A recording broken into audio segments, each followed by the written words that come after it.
Welcome, welcome, welcome to an exciting meditation this evening. It's so much going on, and it's so much that came up when I was reading today's just for today, and I'm excited to share it. But first, I think I want to share this.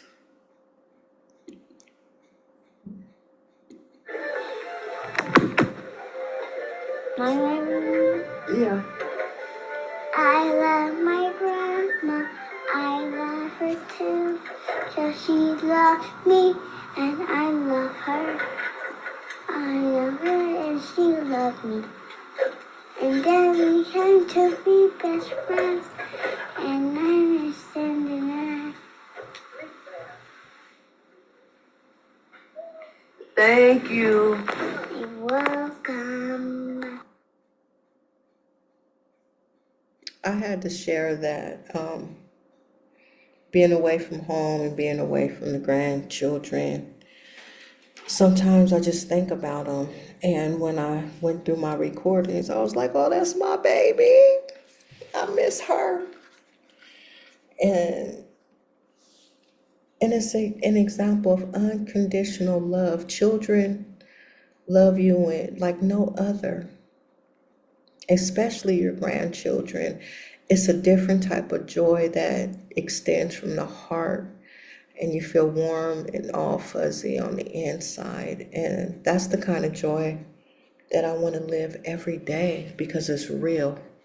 Children bring reality into everyday scenarios where sometimes we don't want to face the truth, but a kid will come up and tell you how ugly you are. And if a kid tell you you ugly, you ugly.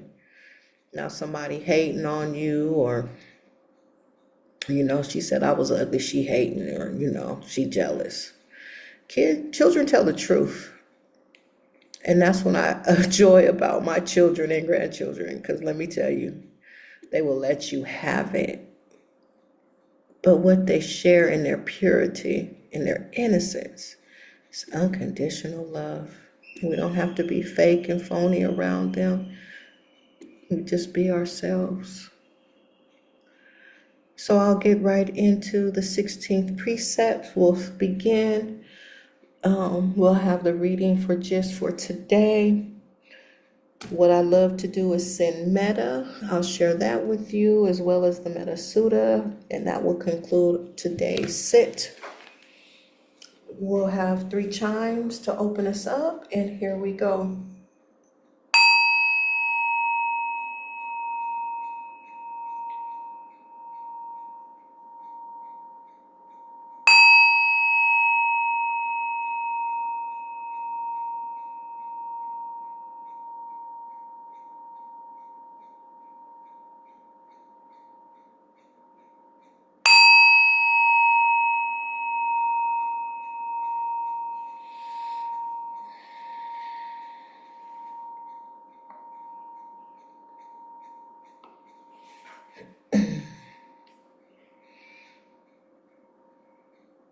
These are the 16 precepts of the Zen tradition. The 3 pure precepts. I vow not to commit evil. I vow to cultivate goodness. I vow to help others. The 3 treasures. I take refuge in Buddha. I take refuge in the Dharma. I take refuge in Sangha. What is refuge? Refuge is a safe haven, a secure place. Most importantly, it is the belief in the refuge. Without faith and belief that you can have solace and take refuge means nothing. It's like seeking shelter from the rain, but standing in the storm. Hello. What is Buddha? Buddha is a person that has reached enlightenment through meditation and training. No one can do it alone. What is Dharma? Dharma literally is a decree or custom. Personally, to me, it means the reality of right behavior. For example, lead me from the unreal to the real. right reality per se. And what is Sangha? Sangha is a community, a tribe, or people that support us. And a Sangha that is practicing good Dharma is healthy, joyful, and happy. The 10 grave precepts. I vow not to kill, but to cherish all life. I vow not to steal, but to respect that which belongs to others. I vow not to misuse sexual energy, but to be honest and respectful. I vow not to lie, but to speak the truth. I vow not to misuse drugs or alcohol, but to keep the mind clear. I vow not to gossip about others' faults, but to be understanding and sympathetic. I vow not to praise myself by criticizing others, but to overcome my own shortcomings. I vow not to withhold spiritual or material aid, but to give freely when needed. I vow not to unleash anger, but to seek its source. I vow not to speak ill of the 3 treasures, but to cherish and uphold them. Those were the 16 precepts of the Zen tradition.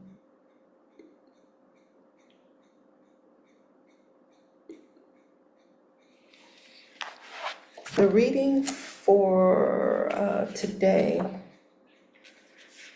it's already 6 months into the year, past 6 months. It's unbelievable. But the title, The Mask Have to Go. It states, we cover low self-esteem by hiding behind phony images that we hope would fool people. The mask have to go. Taken from the basic text, page 33. Oversensitivity, insecurity, and lack of identity are often associated with active addiction. Many of us carry these with us into recovery. Our fears of inadequacy, rejection, and lack of direction do not disappear overnight.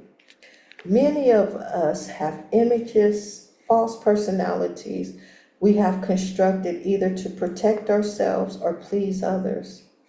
Some of us use masks because we're not sure who we really are. Sometimes we think that these images built to protect us while using might also protect us in recovery. We use false fronts to hide our true personality, to disguise our lack of self-esteem. These masks hide us from others and also from our own true selves. By living a lie, we are saying that we cannot live with the truth about ourselves. The more we hide our real selves, the more we damage our self-esteem. One of the miracles of recovery is the recognition of ourselves, complete with assets and liabilities. Self-esteem being this recognition. Despite our fear of becoming vulnerable, we need to be willing to let go of our disguises. We need to be free of our mask and free to trust ourselves. Just for today, I will let go of my mask,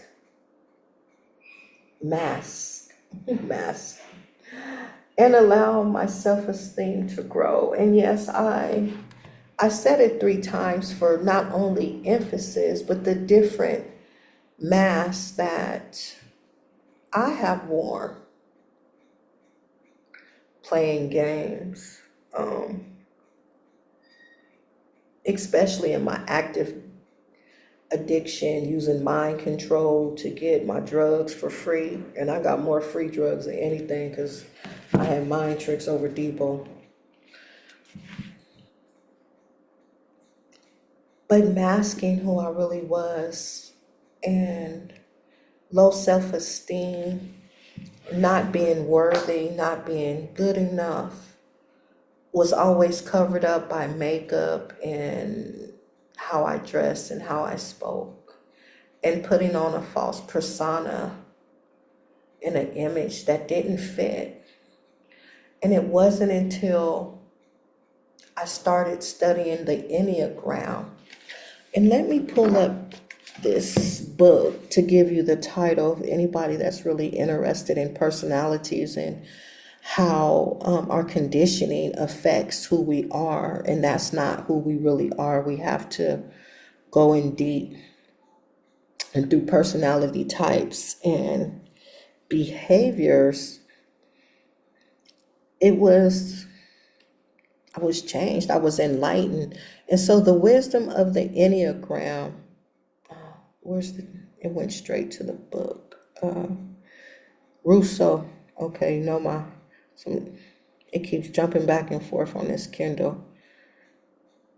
It's going too quick. Let me see.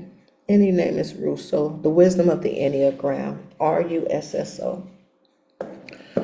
But it breaks down traits, personality types, 1 through 9. I found out I was an 8 with a right wing of 2. And if you read the book, you'll understand that an 8 is a big energy. It comes on full force. And it reminds me when my grandmother used to say, "You like a bull in a china closet." And I didn't really get the gist of that until I understood what an 8 energy is. And so they go 1 through 9, but it's very interesting because it was true how I was showing up as the caretaker, being a 2, or it's just so interesting. And it allowed me to peel back the layers of the onion and get down to the core. And so it's probably my 5th year in the study of the Enneagram, where I continue to learn more about myself, learn more about others, and then also it gives space and agency. So now I can allow others to be who they are, and allows me to be who I am in its totality. I don't have to fake the fraud, and be true and honest. I'm not here for people to like me. I'm not even here for people to love me. I'm here to bring the truth and to seek truth. I am a truth seeker. And I'm so proud of that today, because I used to seek lies and illusions. That's not Miss Jewell today. Coaching brings a lot to the fore, because in the studies of the coaching, you got to do the homework. And you got to peel back those layers continually. So it allowed me to help others. It allows you to help others through the study. This class, this school of life that we're in, it's always evolving for all of us when we take time to recognize it, take off the mask, and live lives worth living in truth, in solidarity. That's my spiel today on my soapbox. Now I'm going to go straight into the meta. You've been here before. You know that we start with ourselves first. Next, a loved one, a neutral party, a challenge party, the child within, and then our Sangha. And I want to put a disclaimer. When we send meta, it's our meditative space that we start. When people show up, I'll hit the snooze button, so to speak, and allow us to sit in our quietness and be still, which is important for you to do at home or wherever you're tuning in at, is to be still and listen. Be still with your own self. Ask yourself reflective questions. Who am I? My purpose? What am I here for? How can I be of service? How can I give back? What do I hate? What do I love? What do I hate about my life? What do I love about my life? My children, my grandchildren. That's an honest question. What do I hate about my children? What do I love about my children?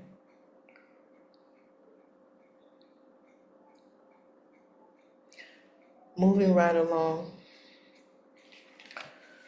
Oh, you'll hear one chime, and then I'll begin.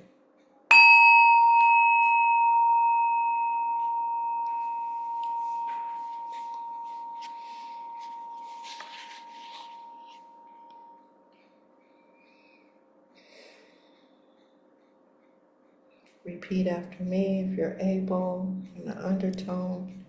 May I be happy. May I be healthy. May I be free of danger. May I be free of suffering and the causes of suffering. May I be peaceful, kind, wise, and skillful. May I be at ease.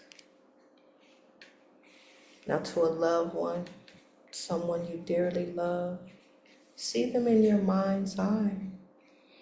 See them as they are.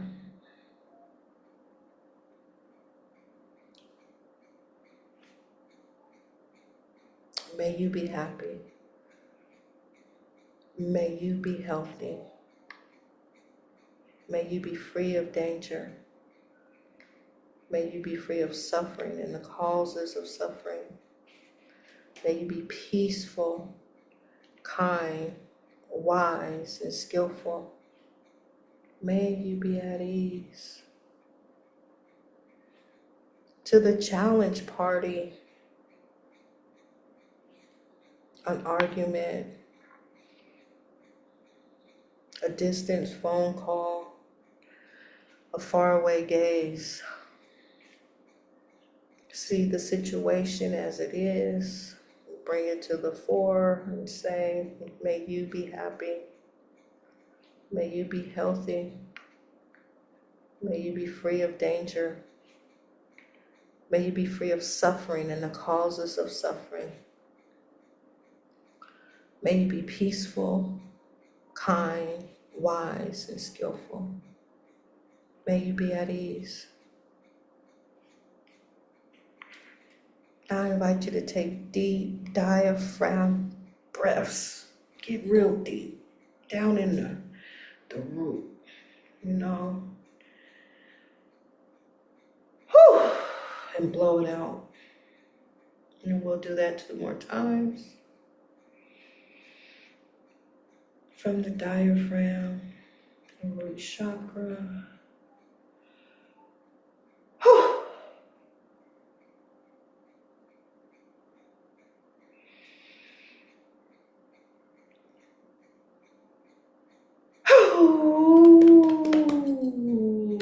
My ribs are so tight from training today. It's like, oh my goodness. Okay. The child within. See that child at any age, that child that is you. Embrace your child and say, may you be happy. You be healthy. Like, oh baby, will you be free of danger? Be free of suffering and the causes of suffering. May you be peaceful, kind, wise, and skillful. May you be at ease.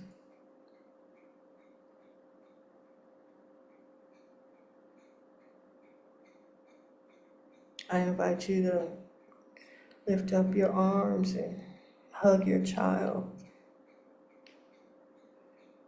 And this is a time to give your child what it needs right now, even a thank you. And to our Sangha, our community, the ones that hold us up and that hold on to us. May you be happy. May all of you be happy. May all of you be healthy. May all of you be free of danger. May all of you be free of suffering and the causes of suffering. May all of you be peaceful, kind, wise, and skillful. May all of you be at ease. To conclude, I'll read the Metta Sutta, the Buddhist words on kindness. This is what should be done by one who is skilled in goodness and who knows the path of peace. Let them be able and upright, straightforward and gentle in speech, humble and not conceited, contented and easily satisfied, unburdened with duties and frugal in their ways, peaceful and calm and wise and skillful, not proud and demanding in nature. Let them not do the slightest thing that the wise would later reprove. Wishing in gladness and in safety, may all beings be at ease.